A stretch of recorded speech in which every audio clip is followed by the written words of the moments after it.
یہ پہنچ بھی جائیں گے کون ذمہ دار ہیں تو اس سے کیا ملک کی حالت بہتر ہو جائے گی. میرا خیال ہے اس پہ تو ساری توجہ مرکوز کرنی چاہیے اس بات پہ کہ ملک کی حالت بہتر کس طرح ہو سکتی ہے. اور میں نے وہاں کہہ دیا, ادھر شاید نہ کہوں, کہ ملک کی حالت تو بہت ابتر ہے. سر آپ نے ایڈوائزر ہونے کی بات کی شہباز شریف کو بھی, آپ نے کہا یہ ایڈوائز کرتے عمران خان کو بھی. سر آپ صدر پاکستان کو کیا ایڈوائز کرتے کہ وہ الیکشن کمیشن کو خط لکھیں تاریخ کے لیے یا نہ؟ ان کے بہت سے ایڈوائزر ہیں یار, مجھے آپ ان کا ایڈوائزر کیوں بنانا چاہتے ہیں؟ میں نہ الوی صاحب کا ایڈوائزر ہوں, نہ عمران خان کا, نہ شہباز شریف کا. ہاں میں عوام کا ایڈوائزر ہوں. صاحب آپ کی انڈرسٹینڈنگ میں مسئلے کا حل کیا ہے؟ کیا الیکشن ہو جانے چاہیے جس طرح کہ خان صاحب بھی مطالبہ کر رہے ہیں, یا الیکشن اپنے وقت پہ ہونے چاہیے یا نہیں ہونے چاہیے؟ الیکشن ضرور ہونے چاہیے, مگر 2 مہینے آگے 2 مہینے پیچھے بعد کی بات ہے. الیکشن غیر متنازع ہونے چاہیے, کیونکہ متنازع الیکشن اس سے پہلے بھی پاکستان کی تباہی کا موجب بنے. صاحب یہ بتائیے گا جو راجی صاحب یہ بتائیے گا کہ جیسے آپ عوام میں کمپین شروع ہوگی لیکن عدالت کی جگہ بائیکاٹ ہو گیا, مطلب ایک آرڈر آ گیا, آگے کیا دیکھتے ہیں کہ کس طریقے سے شفاف الیکشن ہو سکتے ہیں اور آپ کا آگے کیا کردار ہوگا؟ راجی صاحب, میرا کردار کیا ہوگا یہ اس کا تو میں انشاءاللہ الیکشن کیمپین میں اور الیکشن کے بعد اگر آپ نے منتخب کیا تو آپ دیکھیں گے. جہاں تک عدالت کا تعلق ہے 7 تاریخ ہے, اب دیکھیں عدالت کیا کہتی ہے. مگر ضمنی انتخاب پہلے ہوں, صوبائی الیکشن پہلے ہو یا جنرل الیکشن پہلے ہوں, جو بھی ہو اس سال الیکشن ضرور ہونے ہیں, یہ میرا خیال ہے. غیر متنازع الیکشن کی آپ بات کریں جو ایوری ون ایکسیپٹس کہ غیر متنازع ہونے چاہیے, غیر متنازع الیکشن کی راہ میں سب سے بڑی رکاوٹ کون ہے؟ چیف الیکشن کمشنر ہیں, نہیں پھر وہی تنقیدی بات. شاہ صاحب میں نے تنقید نہیں کرنی. ہاں اگر آپ نے ضرور سوال کیا ہے تو میں یہ کہوں گا کہ غیر متنازع الیکشن کا مطلب یہ ہے کہ جو کیئر ٹیکرز ہیں وہ امپارشل ہوں اور ہر پارٹی کے اتفاق رائے سے بنے, اور ان کی جو اقدامات ہیں وہ کیئر ٹیکرز کے ہوں, ایک منتخب حکومت کے نہ ہوں. جی آپ دیکھیں پی ٹی آئی کی جانب سے ایک ملک کی جو سیاسی صورتحال چل رہی ہے, جیل بھرو تحریک کا بھی آغاز کیا جا رہا ہے, اگر اب عمران خان صاحب آپ کو مدعو کریں پی ٹی آئی میں شمولیت کا تو آپ کریں گے؟ اب وہ کس نے کہا ہے کہ وہ مدعو نہیں کر رہے؟ اگر دوبارہ کریں تو آپ کیا کہیں گے اس بارے میں؟ اور شہباز شریف مدعو کریں تو جس میں نے گزارش کی کہ یہ الیکشن تو میں نے آزاد لڑنا ہے, میں کسی پارٹی کی دم پکڑ کے نہیں لڑنا, اور وہ ہاتھ پکڑنا ہے تو ہلکے کے عوام کا, تاکہ دنیا دیکھ لے کہ پچھلا الیکشن کس طرح ہوا تھا. اس کا ایک مقصد یہ بھی ہے.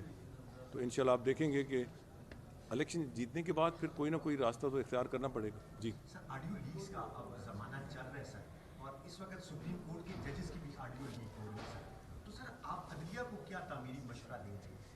اور اس میں وہی دو جج میری گزارش ہے نا کہ عدلیہ کو بھی مشورہ دینے والی کمی نہیں ہے.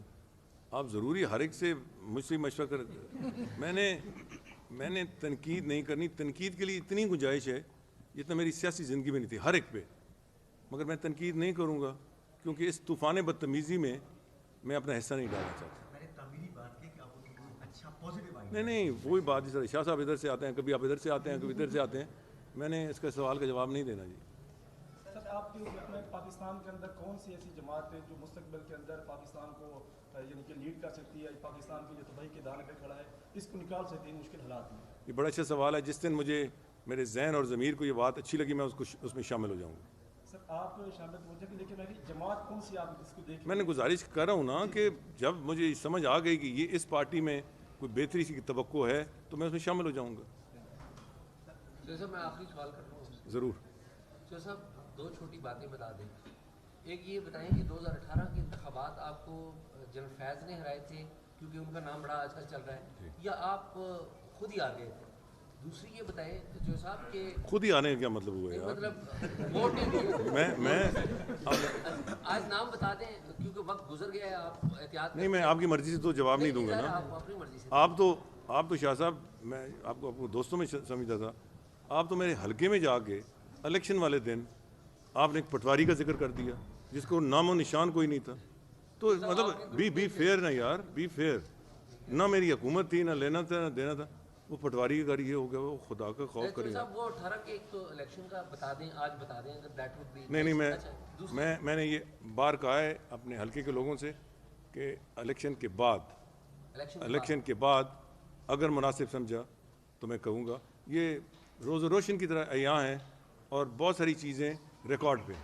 اچھا، اور دوسری کہ صاحب ملک کی بہتری کے لیے آپ کا تجربہ بھی ہے، نواز شریف کے ساتھ بھی تجربہ ہے، جنیجو صاحب کے ساتھ بھی تجربہ ہے، عمران خان کو بھی آپ نے دیکھ لیا ایز پرائم منسٹر، شہباز شریف کو بھی دیکھ لیا.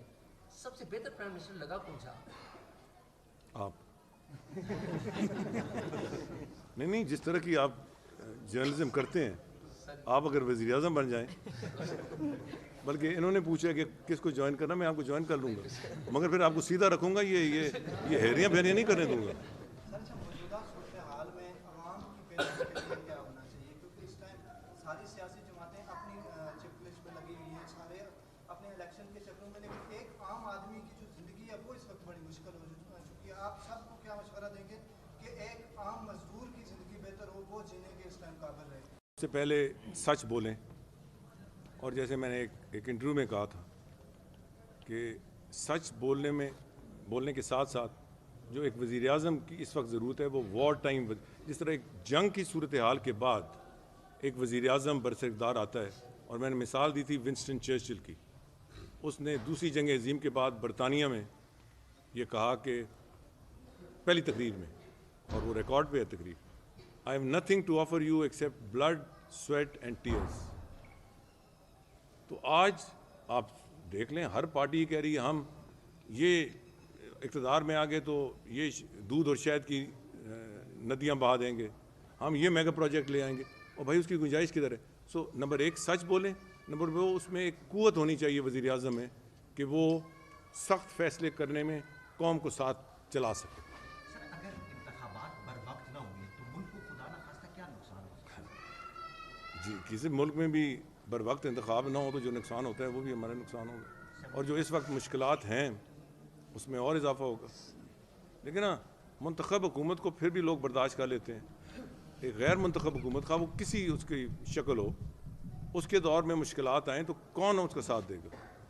سر ابھی کے حالات اور 71 کے حالات میں کیا موازنہ ہے؟ نہیں وہ اور حالات تھے اس وقت، معاشی صورت باوجود اس کہ ہم جنگ کے سے گزرے تھے اتنے خراب نہیں تھے. اس وقت ہم اس طرح اس وقت ایک ہندوستان دشمن تھا، آج اس سے زیادہ دشمن ہیں، ہم ان کے گھیرے میں ہیں.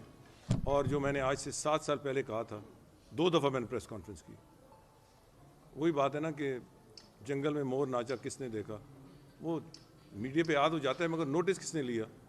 میں نے وہ شعر بھی پڑھا تھا علامہ اقبال کا کہ وطن کی فکر کر ناداں، مصیبت آنے والی ہے، تیری بربادیوں کے چرچے ہیں آسمانوں میں. تو گزارش یہ میں نے اس وقت بھی کہا تھا کہ اب ہم پہ کوئی حملہ نہیں کرے گا. اب اس وقت ہمارے دشمن، کچھ دشمن جن کو ہم جانتے ہیں اور کچھ ہمارے دوست نما دشمن، وہ چاہیں گے کہ پاکستان میں انٹرنل ہیمریجنگ ہو. آج انٹرنل ہیمریجنگ ہے، 71 میں تو ایسی صورتحال نہیں تھی. عمران خان صاحب کو خطرے سے ان کی زندگی کو؟ مجھے کیا پتہ جی، میں کوئی حکومت میں ہوں. شکریہ جی. میں سوال کرنا چاہتا ہوں، سوال کے بڑے کمپین کے بارے سے. ابھی جو غلام سرور خان جب وہ ایسوسیشن اس کے سول ایویشن کے وہ نمائندہ تھے تو وزیر بھی تھے، اس وقت انہوں نے جو کراچی میں حادثہ ہوا طیارے کا 262 پائلٹ کا ذکر کیا کہ یہ جو ہے نا ان کے لائسنس نہیں ہے، اس سے ابھی تک فلائٹیں بند ہیں. تو اس کے اوپر کوئی ایکشن نہیں لیا جا سکتا گورنمنٹ کی طرف سے یا کوئی کسی بھی فرد کی طرف سے؟ پاکستان 2 لخت ہوا تو کسی کے خلاف کوئی ایکشن نہیں ہوا. تو جہازوں کے کریش ہونے میں کہاں کوئی توقع کی جا سکتی ہے، مگر نہیں، میری گزارش سنیں نا، میرے سیاسی مخالف ہے، میں نے کوئی بات اس کے حوالے سے نہیں کری. Thank you. نہیں آپ کو شکریہ. میں